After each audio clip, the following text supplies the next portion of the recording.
की न्यूज, खबरों का सारथी। पीएम मोदी 2 दिन के गुजरात दौरे पर सौराष्ट्र को देंगे 52.250 करोड़ के विकास कार्यों की सौगात। दिल्ली में भाजपा की अहम बैठक, जेपी नड्डा के आवास पर बैठक जारी, लोकसभा चुनाव को लेकर चर्चा।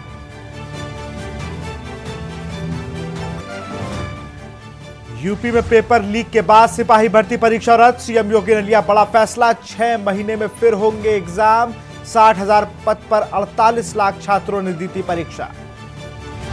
हल्द्वानी हिंसा का मास्टरमाइंड अब्दुल मलिक दिल्ली से गिरफ्तार, उत्तराखंड पुलिस ने किया गिरफ्तार, मालिक का बेटा अभी तक गिरफ्तार।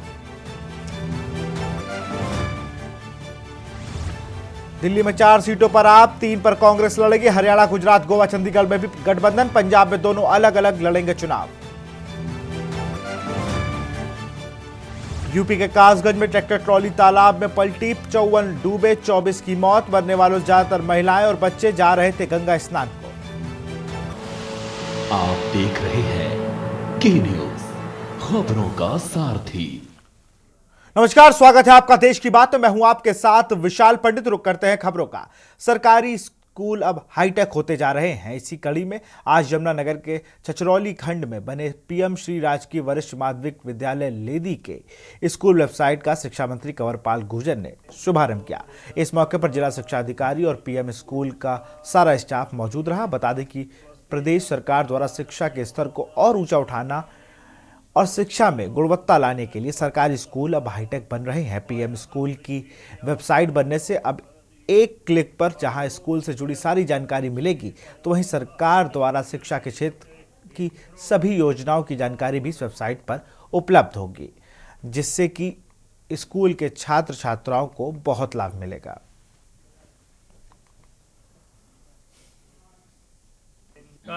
बहुत प्रसन्नता का विषय है कि PM Shri government senior secondary school लेदी की ऑफिशियल वेबसाइट pmsriledi.org.in का शुभारंभ माननीय मंत्री जी के कर कमलों से हुआ है। ये बहुत बड़ा कार्य है। ग्रामीण अंचल के बच्चों के लिए इतना बड़ा कार्य है कि हम कल्पना नहीं कर सकते। यहाँ बच्चे अपने admit card, notice, announcement, galleries में अपनी achievement, photo, e books, sportive material सब कुछ यहाँ मिलेगा। इसके अलावा अभी बच्चे ने बताया कि गवर्नमेंट की तरफ से फ्री ट्रांसपोर्ट सर्विस हरियाणा सरकार की तरफ से शुरू की गई है, जो अपने विद्यालय में शुरू हुई है। इसके लिए मैं तहे दिल से माननीय शिक्षा मंत्री जी का धन्यवाद करना चाहता हूँ। नमस्कार, मैं पीएम श्री लेदी स्कूल की छात्रा।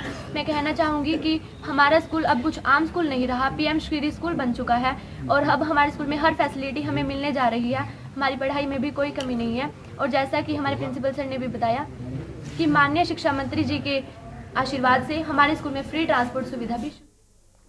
हवन यज्ञ मंदिर में होते हैं, आपने देखे होंगे, लेकिन फतेहाबाद की सड़कों पर हो रहे हवन यज्ञ आज आपको दिखाएंगे।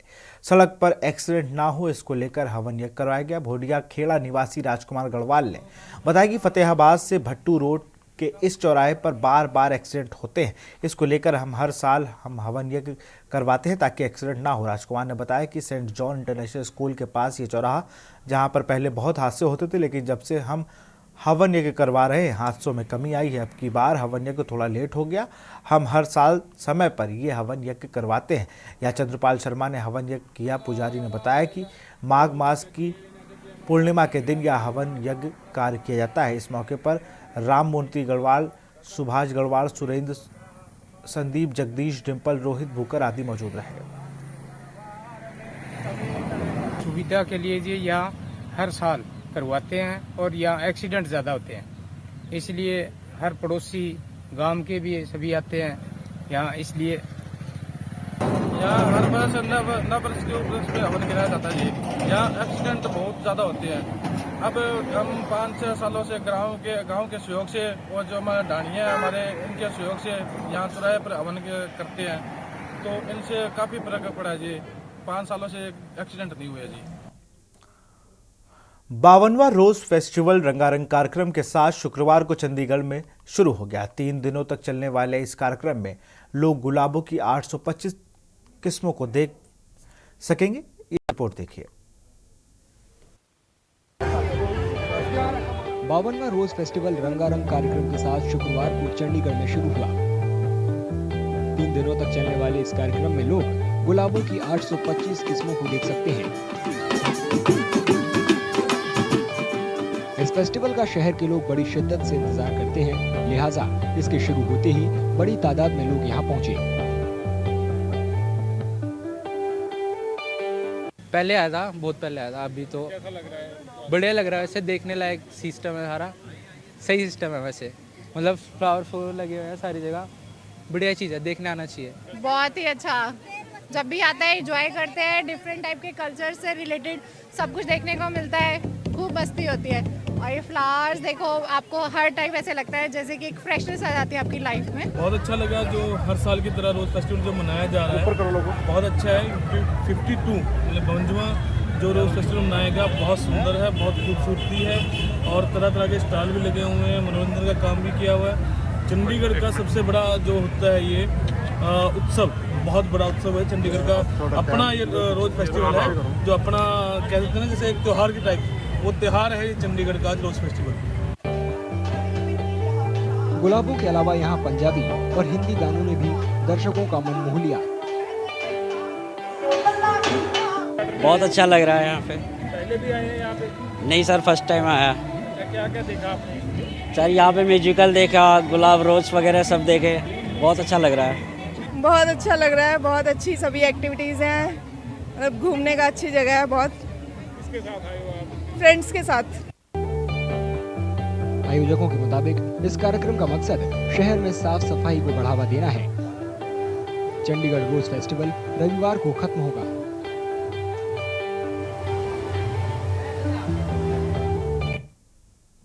अब रुक करते हैं खबर छत्तीसगढ़ का। गरियाबंद राजिम कुंभ कल्प से पहले बड़ा हादसा हुआ है। 11 साल के मासूम की नदी में डूबने से मौत हो गई है। माघी पूर्णिमा पर दोस्तों संग गया था मासूम। गरियाबंद से खबर, राजिम कुंभ कल्प से पहले बड़ा हादसा, 11 साल के मासूम की नदी में डूबने से हुई मौत। माघी पूर्णिमा पर दोस्तों के साथ गया था।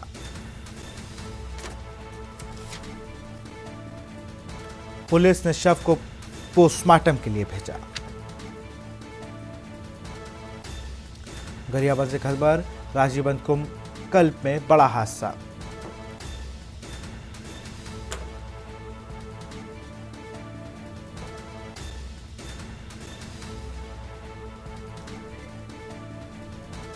पुलिस ने शव को पोस्टमार्टम के लिए भेजा।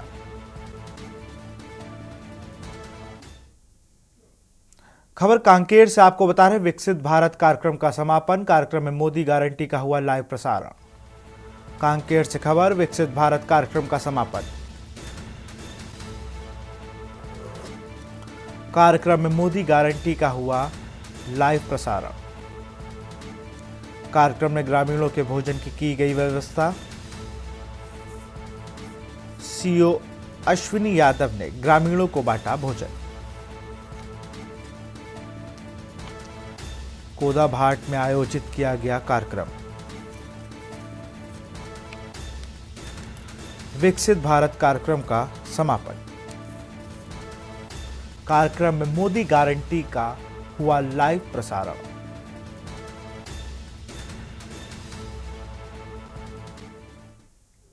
खबर बीजापुर से है, जहां पर सुरक्षा बलों को रोकने के लिए लगाए गए नक्सलियों के बूबी ट्रैप में गिरकर ग्रामीण घायल हो गया। नक्सलियों ने 2.5 फीट गहरा गड्ढा खोदकर उसे लोहे के नुकीले सरिया गाड़ रखे थे, जिसमें फंसने के बाद ग्रामीण बुरी तरह जख्मी हो गया। वहां से गुजर रहे सीआरपीएफ के जवानों ने मदद करके उसे बाहर निकाला। इसके बाद उसे अस्पताल में भर्ती कराया गया।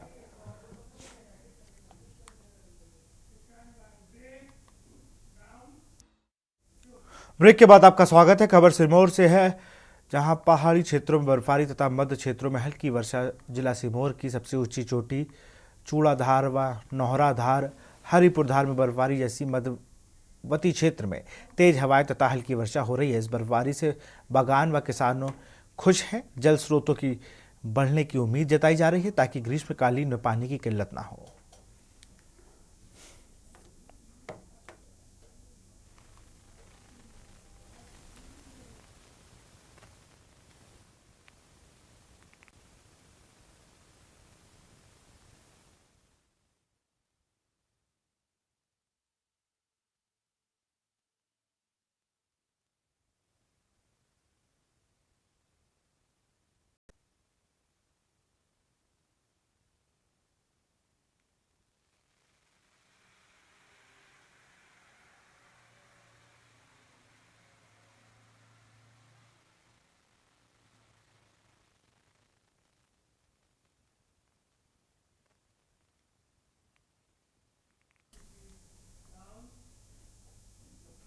खबर जयपुर से है, जहां के झोटवाड़ा इलाके में पंजाब नेशनल बैंक पे लूट के प्रयास के फरार आरोपी पुलिस ने गिरफ्तार कर लिए हैं। डीसीपी वेस्ट अमित कुमार ने बताया कि 2 नकाबपोश बदमाशों ने बैंक में फायर करके लूट की कोशिश की थी, जिसमें से एक बदमाश को महिला कांस्टेबल ने लोगों की मदद से पकड़ लिया था। दूसरा बदमाश मनोज मीणा मौके से फरार हो गया था, जिसे सीएसटी टीम ने सोडाला से गिरफ्तार किया। बदमाशों ने इससे पहले विधायकपुरी की सेंट्रल बैंक से 15 लाख और श्यामनगर इलाके के इंडियन ओवरसीज बैंक से 10,73,000 रुपए की लूट की थी, जिसका बदमाशों ने खुलासा किया। हमें खाते प्राप्त हो रहे थे या एक मुलजिम जो हमारे पास था उससे जो भी चीज़ें प्राप्त हो रही थी, उस आधार पे टीमों ने अलग अलग जगह सर्च करना शुरू किया।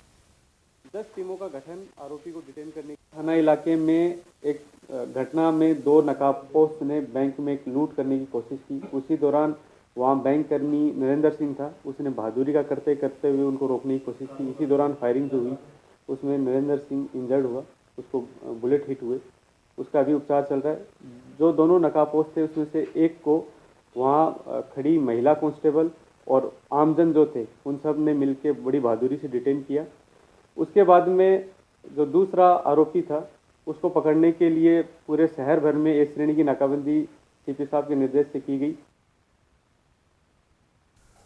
खबर पुष्कर से है, जहां ब्रह्मा जी के दर्शन के अलावा मुख्यमंत्री मोहन यादव ने पवित्र पुष्कर सरोवर में भी पूजा अर्चना की। शुक्रवार को मेहंदी हल्दी की रस्म के साथ महिला संगीत का कार्यक्रम हुआ, जबकि आज फरवरी के प्राणी ग्रहण संस्कार होगा। इस आयोजन में राजनीतिक के कई दिग्गज पहुंचने की संभावना जताई जा रही है। अजमेर के समीप पड़ती बूढ़ा पुष्कर के पास पुष्करा रिसोर्ट एवं होटल सहदेव बाग में कल व आज 2 दिन तक मध्य प्रदेश के मुख्यमंत्री मोहन यादव के पुत्र वैभव का उज्जैन निवासी शालिनी के साथ विवाह समारोह आयोजित हो रहा है। जानकारी के अनुसार शुक्रवार को मेहंदी हल्दी की रस्म के साथ महिला संगीत का कार्यक्रम हुआ, जबकि आज ग्रहण संस्कार होगा। इस आयोजन में राजनीति के कई दिग्गजों के पहुंचने की संभावना जताई जा रही है। मुख्यमंत्री मोहन यादव के पुत्र वैभव का शाम को आशीर्वाद समारोह होगा, जिसमें कई बड़े नेता शामिल होंगे। वहीं वीवीआईपी मेहमानों के पहुंचने को लेकर पुलिस प्रशासन के साथ ही सुरक्षा एजेंसियां भी मुस्तैद हैं।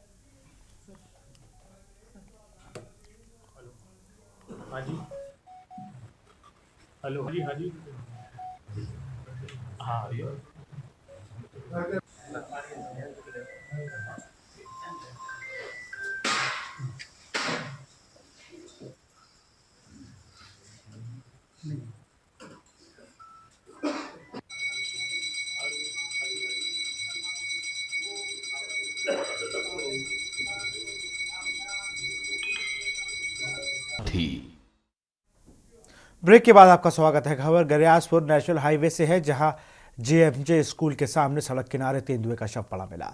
जानकारी पर पहुंचे वनमंडल अधिकारी ओंकार सिंह मस्कोले ने जांच के बाद शव को पोस्टमार्टम के लिए भेजा। पोस्टमार्टम में सड़क हादसे में मौत की संभावना जताई गई है। वन विभाग की टीम मामले की जांच में जुटी।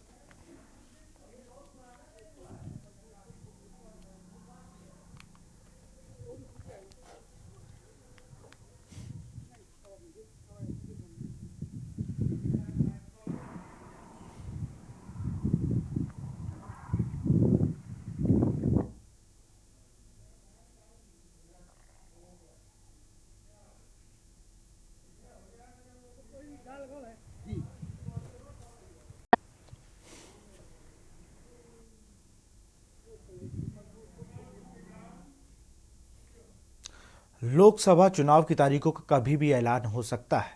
अब क्षेत्रीय मुद्दे भी जनता के बीच आ रहे हैं और जनता अपनी बातों को लेकर सरकार से ये मांग कर रही है कि जो भी नई सरकार गठन होती है, चुनाव में जो हमारी मूलभूत सुविधाओं पर ध्यान देगा, वो कहीं ना कहीं हम उसे वोट देंगे।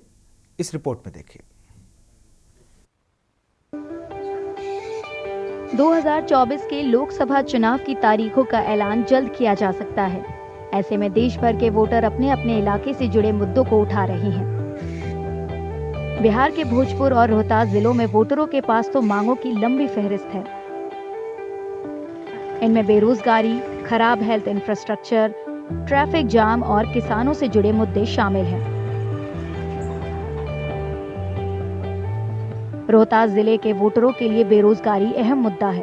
कई साल पहले बंद हो चुके डालमिया सीमेंट कारखाने को फिर से खोलने का वादा एक के बाद एक सांसदों ने किया है, लेकिन ये पूरा नहीं हुआ।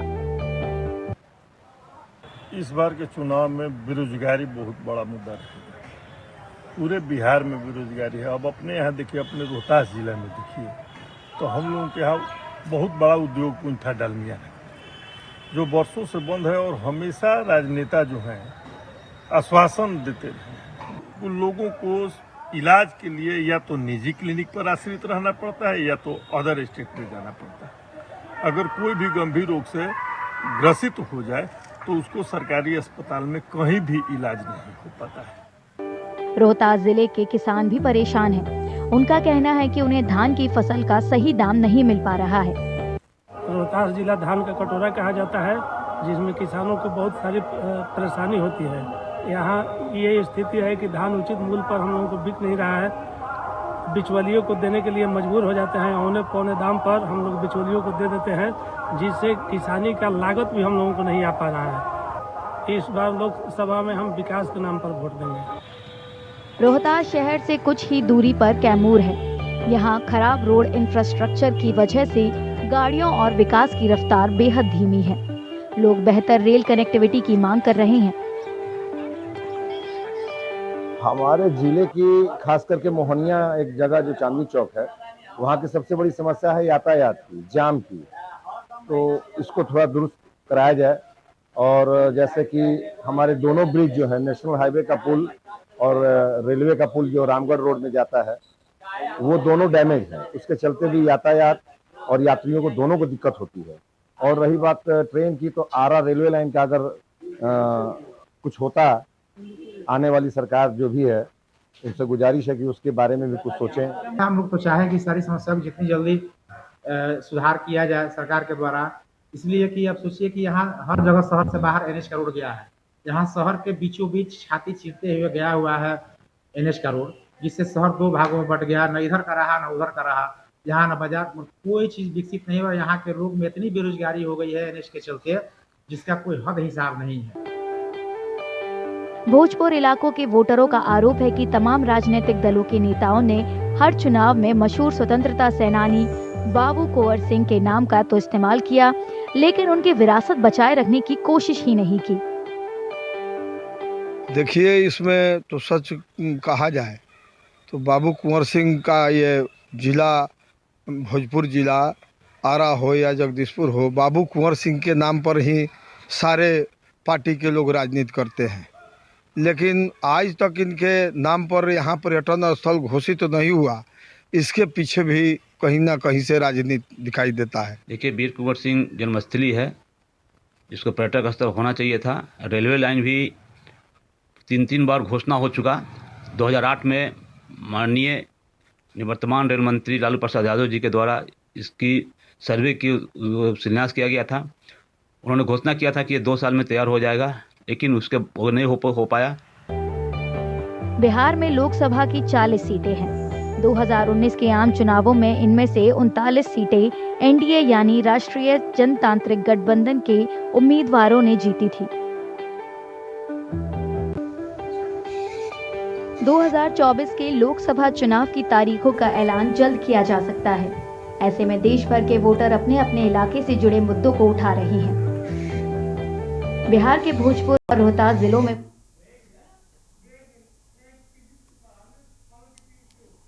पूर्व डिप्टी सीएम तेजस्वी यादव जन विश्वास यात्रा के क्रम में औरंगाबाद पहुंचे, जहां गांधी मैदान में आम सभा को उन्होंने संबोधित किया। अपने संबोधन में तेजस्वी यादव ने अपने कार्यकाल में किए गए कार्यों का क्रेडिट बटोरा। वहीं NDA गठबंधन पर जमकर हमला बोला। तेजस्वी ने वहां जुटी भीड़ के इस लोकसभा चुनाव में जीत का गारंटी देने का भरोसा लेते हुए खुद की जीत की पगड़ी बांधी और कहा कि जिस तरह पिछले विधानसभा चुनाव में NDA के सुपड़ा साफ हो गया था, उसी तरह इस बार के चुनाव में भी आपको एक्टिव रहना होगा, तभी ऐसा संभव हो सकेगा। हालांकि वहां जुटे उत्तेजित भीड़ के कारण कुछ कुर्सियां भी टूट गईं और बैरिकेडिंग भी टूटा हुआ दिखाई पड़ा।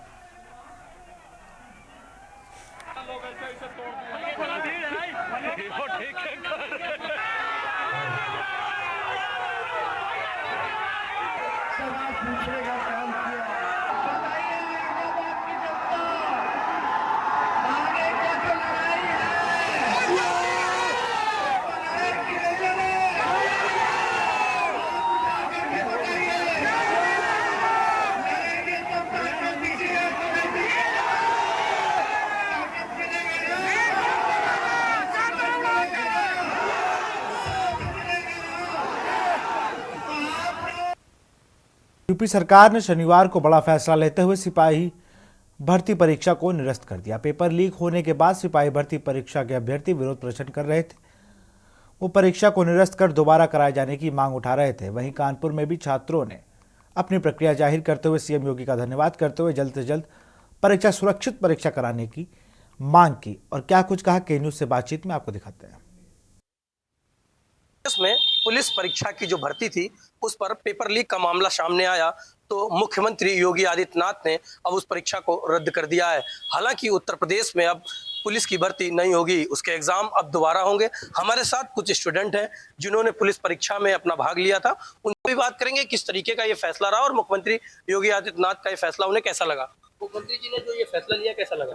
देखिए, सबसे पहले तो हम सरकार को इस बात की बधाई और धन्यवाद देना चाहते हैं कि सरकार ने हम छात्रों की बात को सुना, छात्रों की इस एकता को देखा, छात्रों के उस हुजूम को देखा, इस समागम को देखा। सबसे बड़ी बात यह है कि इतने बड़े स्तर से ये पेपर लीक आउट हुआ था। टेलीग्राम चैनल्स पे शायद ही कोई टेलीग्राम चैनल, हम लोगों के टेलीग्राम चैनल हो या व्हाट्सएप चैनल हो, ग्रुप्स हो, कहीं ऐसा कोई भी मामला नहीं था, कहीं ऐसा कोई ग्रुप नहीं था जहां ये परीक्षा का पेपर 5 से 6 घंटे पहले ना गया हो। यानी कि ये जो साक्ष्य था, ऐसा कोई साक्ष्य नहीं था जो किसी के सुनी सुनाई बात को हम लोग सुन रहे हो। यानी कि 100% हम कह सकते हैं कि हमारे खुद के व्हाट्सएप ग्रुप्स पे, छात्रों के ग्रुप्स पे, सब पे ये पेपर परीक्षा के 3 बजे से परीक्षा होनी थी और उसके पहले 9:29 पर साक्ष्य सबके पास मौजूद थे। और ये ऐसा लग रहा था जब सरकार बात नहीं सुन रही थी, नहीं मान रही थी, कोई टीवी मीडिया, कोई प्रिंट नहीं मीडिया, कोई दिखाना नहीं चाह रहा था, तो ऐसा लग रहा था कहीं ना कहीं हम लोग अंग्रेज शासन में जी रहे हैं कि इस तरह से अगर होगा कि कोई साक्ष्य, इतने साक्ष्य होने के बाद भी हमारी कोई बात सुन नहीं रहा है। लेकिन ऐसा बिल्कुल गलत साबित हो गया। हम सभी, सरकार ने हमारी बात सुनी, किसी भी तरह से हमारा पेपर मतलब दोबारा होने की बात की गई और एग्जाम होने की बात की गई, लेकिन हुआ। हमें इस बात की, हमें सभी छात्रों को इस बात की खुशी है कि कम से कम हमारी बात को सुना गया और हमारी बात को सुन करके जो ये एग्जाम की जो नोटिस निकाली गई है, अब वो सरकार जब भी परीक्षा करा ले, देखिए जल्दी का काम शैतान का होता है, ये बात बहुत पहले से कहावत के तौर पर जारी है। 1 महीने का मात्र टाइम दिया हुआ था। 1 महीने में ना तो छात्र अच्छे से तैयार हो सकता है, ना परीक्षा देने दिलवाने वाले तैयार हो सकते हैं। तो अब सरकार ने जिस प्रकार से 6 महीने की बात की है, इस बात को लेकर के और भी ज्यादा खुशी है कि एक अच्छा टाइम मिल गया है। अब अच्छे से छात्र अपनी तैयारी को बहुत ही अच्छी तरीके से कर पाएंगे। छात्र गांवों में पड़े हुए हैं, छात्र शहर में पड़े हुए हैं, 10 बाई 10 के कमरे में 5-5 साल से तैयारी कर रहे हैं। अब उनको एक बहुत अच्छा मौका मिल चुका है, बहुत अच्छा टाइम मिल चुका है। अपडेट भी है कि 6 महीने तक पेपर नहीं होगा, 6 महीने बहुत अच्छे से तैयार हो सकते हैं। हम सभी लोग जुटेंगे, एक बार फिर से मेहनत करेंगे और मेधावियों का सिलेक्शन होगा, जिसकी भूमिका, मेन उद्देश्य था कि हमें मेधावियों को सिलेक्शन कराना है। बेईमानों के हाथ में पेपर गया हुआ था, 150 रुपए में पेपर बिछा, 20-20 रुपए में पेपर बिछा, इससे कहीं ना कहीं ऐसा लग रहा था जैसे कि बहुत गलत हो रहा है। अब खुशी, उन्होंने परीक्षा दी थी और इनको लग रहा था कि अब इनके साथ अन्याय हो गया, लेकिन मुख्यमंत्री योगी आदित्यनाथ ने इस परीक्षा को रद्द किया, इस भर्ती को रद्द किया और आगे 6 महीने बाद फिर दोबारा परीक्षा होगी, बच्चे फिर तैयारी करके आएंगे।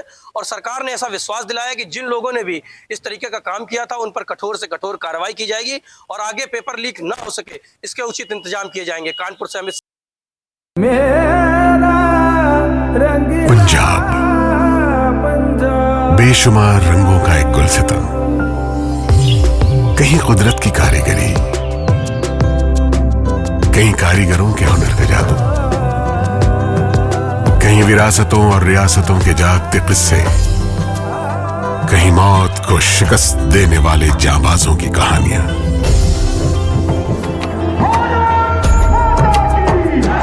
कदम कदम पर कल्चर की रंगीनियां, गली गली में स्वाद की अटखेलियां, दूर तक बाहें फैलाए आसमां, आसमां की बाहों में बेफिक्र सी ये वादियां, और यहीं कहीं पास से गुजरती पानी पर खामोशियां। सिमटे हुए हैं रंग सारे यहां। खूबसूरत संस्कृति वाली ये धरती मना रही है रंगला पंजाब फेस्टिवल। पंजाब की सांस्कृतिक राजधानी अमृतसर में 23 से 29 फरवरी तक, जिसमें होंगे एक से बढ़कर एक कलाकार। 23 फरवरी सुखविंदर सिंह, 24 फरवरी हरजीत हरमन, 25 फरवरी लखविंदर वडाली, 26 फरवरी वारिस ब्रदर्स, 27 फरवरी कुलविंदर बिल्ला, 28 फरवरी कन्वर ग्रेवाल और 29 फरवरी को सिकंदर सलीम। रंगला है पंजाब अपना, एक बार तो आके देखो जरा। आप देख रहे हैं के न्यूज, खबरों का सारथी। ब्रेक के बाद आपका स्वागत है। प्रधानमंत्री नरेंद्र मोदी ने शुक्रवार को विपक्षी गुट इंडिया की निंदा करते हुए कहा कि विपक्षी गठबंधन लोगों को जाति के नाम पर भड़काने और लड़ाने में भरोसा रखते हैं। इस रिपोर्ट में देखिए। एक बार फिर से प्रधानमंत्री नरेंद्र मोदी ने शुक्रवार को विपक्षी गुट इंडिया की निंदा करते हुए कहा कि विपक्षी गठबंधन लोगों को जाति के नाम पर भड़काने और लड़ाने में भरोसा रखता है। उत्तर प्रदेश के माननीय मुख्यमंत्री, हमारे देश में जाति के नाम पर उकसाने और उन्हें लड़ाने में भरोसा रखने वाले इंडी गठबंधन के लोग दलित वंचित के हित की योजनाओं का विरोध करते हैं और सच्चाई ये है कि ये लोग जाति की भलाई के नाम पर अपने परिवार के स्वार्थ की राजनीति करते हैं। उन्होंने आरोप लगाया कि विपक्षी नेता ऊंचे पदों पर दलितों और आदिवासियों को बर्दाश्त नहीं कर सकते। आपको याद होगा जब देश में पहली आदिवासी महिला राष्ट्रपति बनने के लिए महामहिम द्रौपदी मुर्मू जी चुनाव लड़ रही थी, तो किन किन लोगों ने उनका विरोध किया था, किन किन पार्टियों ने उन्हें हराने के लिए सियासी लामबंदी की थी। वे सब की सब यही परिवारवादी पार्टियां आई थी जिन्हें चुनाव के समय दलित, पिछड़ा, आदिवासी अपना वोट बैंक नजर आने लगता है। हमें इन लोगों से इस तरह की सोच से सावधान रहना है। पीएम मोदी ने अपनी संसदीय सीट वाराणसी में 13,000 करोड़ रुपए से ज्यादा की परियोजना का उद्घाटन और शिलान्यास किया। फिर रैली में उन्होंने कांग्रेस पर वंशवादी राजनीति करने का आरोप लगाया। उन्होंने कहा कि पार्टी को भगवान राम से नफरत है। धन्यवाद। अब आज के इस विशेष परिवारवादी युवा हमेशा परिवारवादी युवा शक्ति से डरते हैं, युवा टैलेंट से डरते हैं। उनको लगता है कि सामान्य युवा को अवसर मिला तो वो हर जगह चुनौती देगा। इनको वही लोग पसंद आते हैं जो उनकी दिन रात जय जयकार करते रहें। पीएम मोदी ने राहुल गांधी के उस बयान की आलोचना की जिसमें उन्होंने वाराणसी की सड़कों पर नशे में लोग कहा था। मोदी ने कहा कि जो लोग खुद होश में नहीं हैं, वे युवाओं को नशेड़ी कह रहे हैं। कांग्रेस के युवराज परिवार ने क्या कहा? वो कह रहे हैं और काशी की धरती पर आके कह रहे हैं, काशी के नौजवान, यूपी के नौजवान नशेड़ी है। ये कैसी भाषा है भाई? मोदी को गाली देते देते तो इन्होंने 2 दशक बिता लिए, लेकिन अब ईश्वर रूपी जनता जनार्दन पर, यूपी के नौजवानों पर ही ये लोग अपनी फ्रस्ट्रेशन निकाल रहे हैं। प्रधानमंत्री ने कहा कि मोदी गारंटी के हिस्से के रूप में भारत 5 सालों में विकास का शानदार मॉडल बन जाएगा। अगले 5 वर्षों में देश इसी आत्मविश्वास से विकास को नई रफ्तार देगा। देश सफलताओं के नए प्रतिमान गढ़ेगा और ये मोदी की गारंटी है। के पीछे वाले भी यहाँ मंचस्थ जो कार्यक्रम होने वाला है वे देख सके। मोदी ने वाराणसी में रोड शो किया। उन्होंने संत गुरु रविदास की जन्म की जगह का दौरा किया और संत की 647वीं जयंती के मौके पर आयोजित समारोह में हिस्सा लिया। कार्यक्रम हुआ जहां पर नव मतदाता सम्मेलन के रूप में कार्यक्रम किया गया। युवा मोर्चा के लोगों ने 15 लाख से ज्यादा लोगों का रजिस्ट्रेशन किया और उनको ऑनलाइन पार्टी से जोड़ा। यूपी में 900 स्थानों पर 9 लाख नौजवानों ने पार्टिसिपेट किया जो पहली बार मतदान करेंगे। युवा चौपाल के नाम से कार्यक्रम किया जाएगा। 35,000 ग्राम सभा स्तर, 10,000 से अधिक वार्डों में यह कार्यक्रम किया जाएगा। छोटी छोटी चौपाल लगाकर कार्यक्रम किया जाएगा और पार्टी की बात नौजवानों तक पहुंचाई जाएगी। नौजवानों से संवाद किया जाएगा। कार्यक्रम में सांसद, विधायक, मंत्री और युवा मोर्चा नेता इस नौजवानों से संवाद करेंगे। यह संवाद कार्यक्रम 25 फरवरी से 4 मार्च तक किया जाएगा। नौजवान अधिक से अधिक आने वाले चुनाव में मतदान करें और उसके देखते हुए यह कार्यक्रम किया जा रहा है।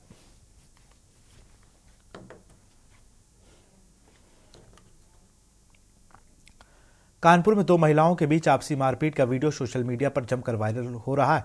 वीडियो में एक महिला दूसरी महिला से जमकर हाथापाई करती दिख रही है। जानकारी के अनुसार कानपुर के ग्वालटोली थाना क्षेत्र अंतर्गत चर्च रोड पर रहने वाली दो महिलाएं कनीज फातिमा और फिलिप दास दोनों के बच्चों की आपसी लड़ाई में दोनों महिलाएं आपस में लड़ गईं, जिनकी मारपीट का वीडियो लोगों ने बनाकर सोशल मीडिया पर वायरल कर दिया। इस पूरे मामले पर एसीपी कर्नलगंज महेश कुमार ने बताया कि दो महिलाओं का आपस में मारपीट का वीडियो संज्ञान में आया था, जिसमें थाना ग्वालटोली दोनों महिलाओं को मेडिकल कराकर तहरीर प्राप्त करके कार्रवाई करने के निर्देश दिए गए हैं।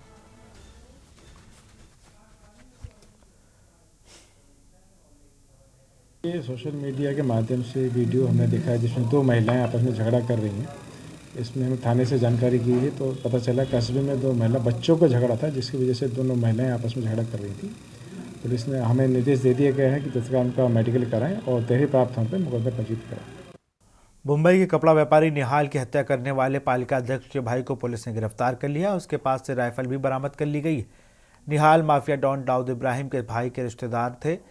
जलालाबाद के मोहल्ला यूसुफ जई निवासी पालिका अध्यक्ष शकील अहमद के बेटे अब्दुल रज्जाक की 17 फरवरी को शौकत अली की बेटी सना से शादी हुई थी, जिसमें पालिका अध्यक्ष के साले मुंबई के बदलूपुरा निगारी स्ट्रीट गुलाब मंजिल 4th बदनापुर वार्ड खल्ला निवासी निहाल की स्वजन के साथ शामिल होने आए थे।